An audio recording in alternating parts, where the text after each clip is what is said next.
Hey guys, I hope everybody's having a good day. Today we're going to stop in and we're going to do a quick video about preventive maintenances. So it's getting, we're in that, the colder months now, and it's very important that we start getting out there and doing our yearly preventive maintenances. And a preventive maintenance is, a lot of people think that it's a waste of money. It's kind of one of those things where you don't know unless you know. I remember one of my first jobs I was a waiter. And prior to that, I used to leave, not so good tips. I always was under the impression that, they make good money, blah, blah, blah. Well, I didn't find out until I had become a waiter that they make their money on tips. Interesting, isn't it? And ever since then, I've left amazing tips.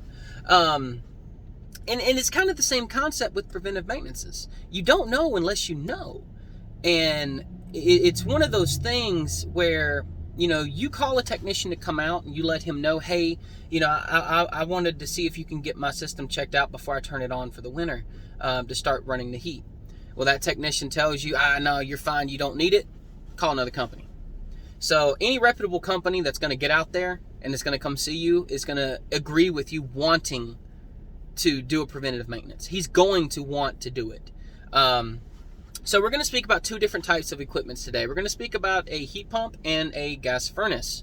We're going to start on the gas furnace. So I cannot stress it enough how important it is to do preventative maintenances on gas furnaces yearly. Yearly. Even 2 times a year is good. So in a gas furnace, you've got something it's called a heat exchanger. And what it is you've got 3 or 4 tubes that go around in a circle, kind of like an S shape.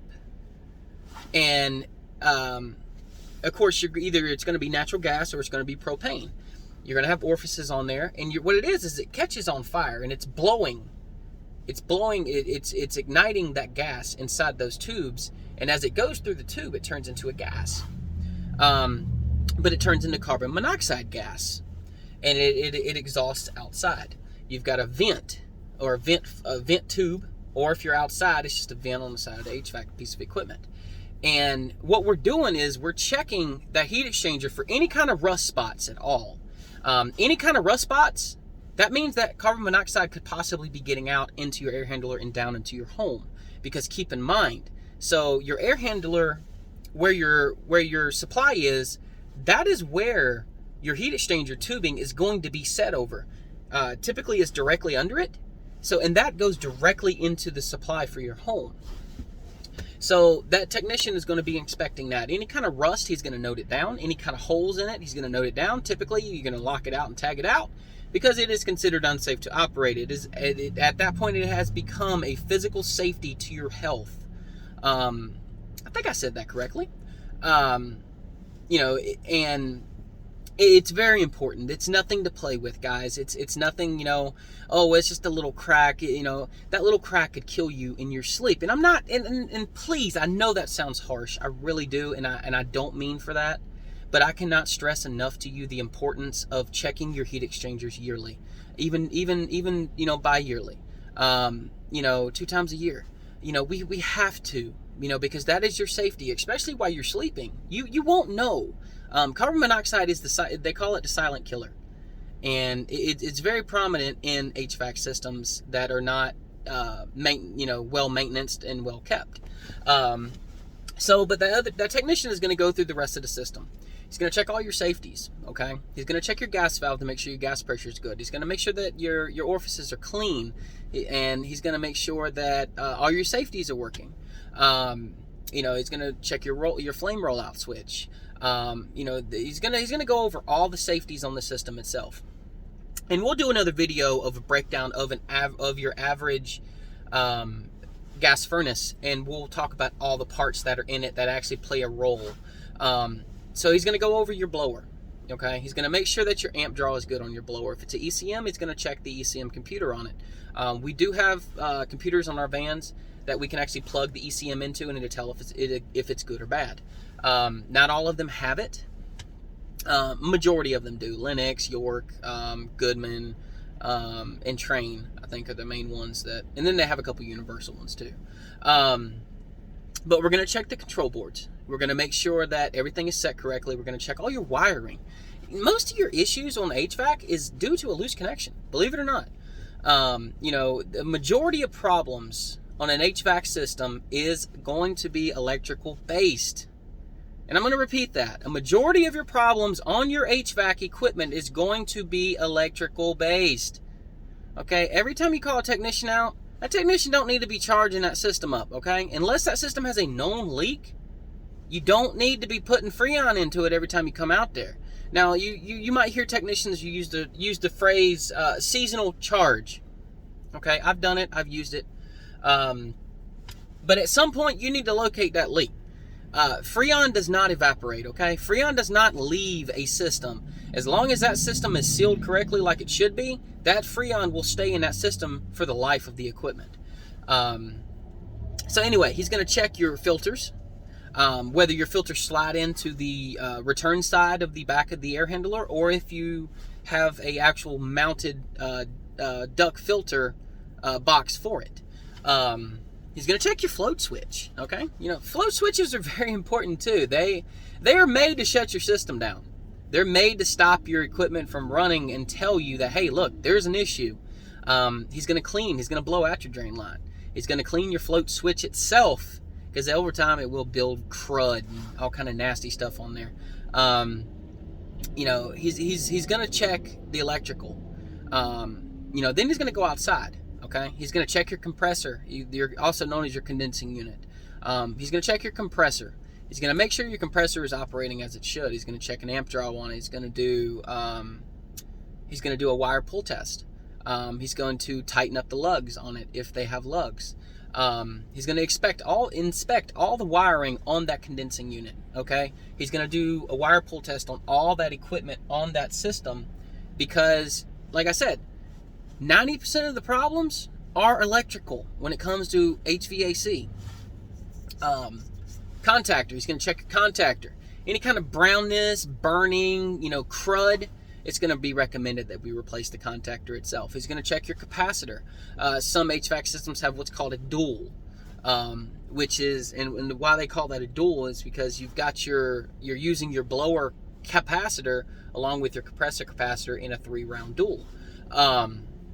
Some systems actually have its own capacitor for the blower and its own capacitor for the compressor.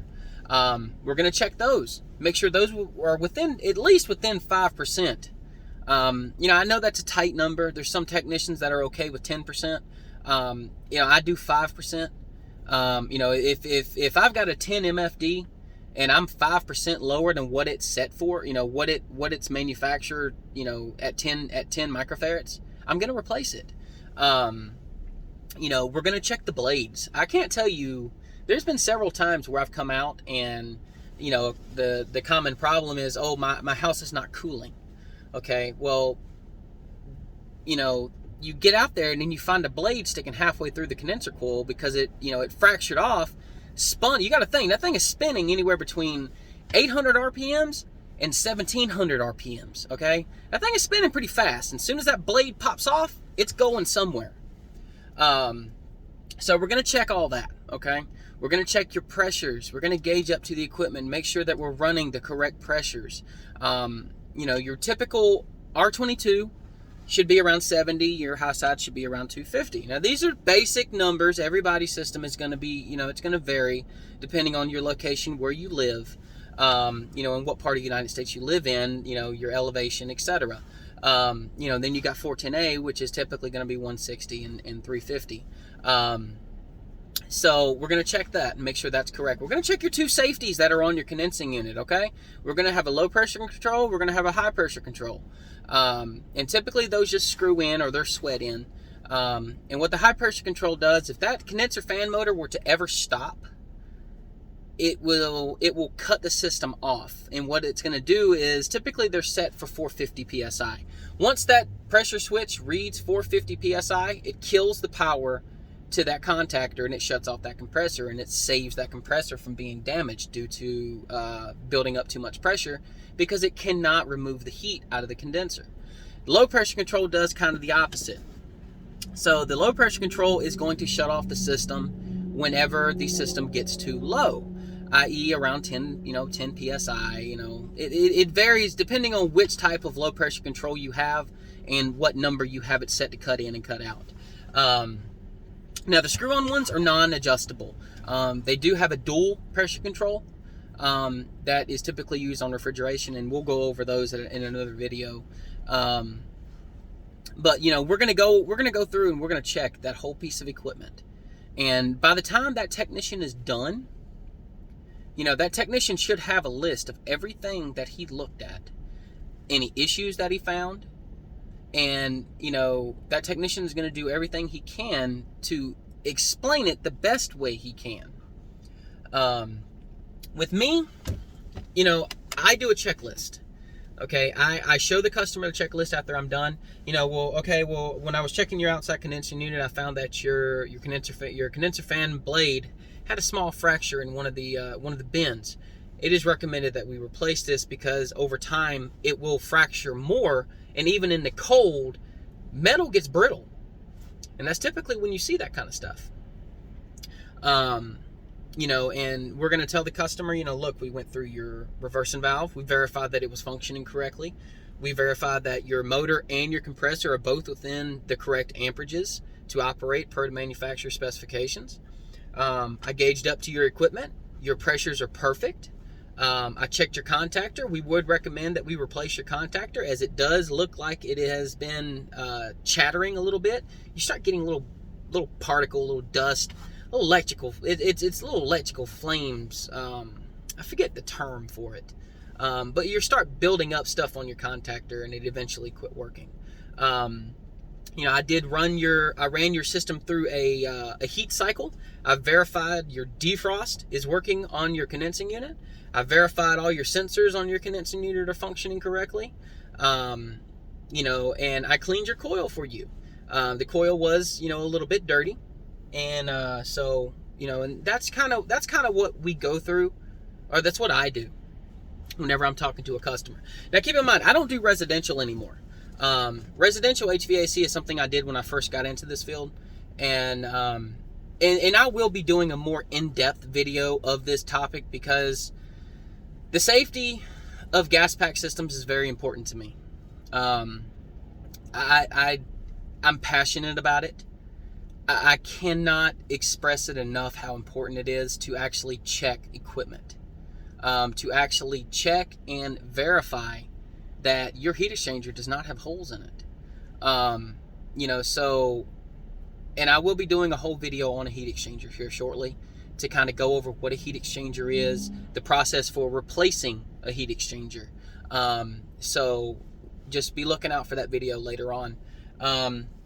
But that's kind of a breakdown today of what a preventive maintenance is, and we will be going over a more thorough preventive maintenance with actual equipment here shortly.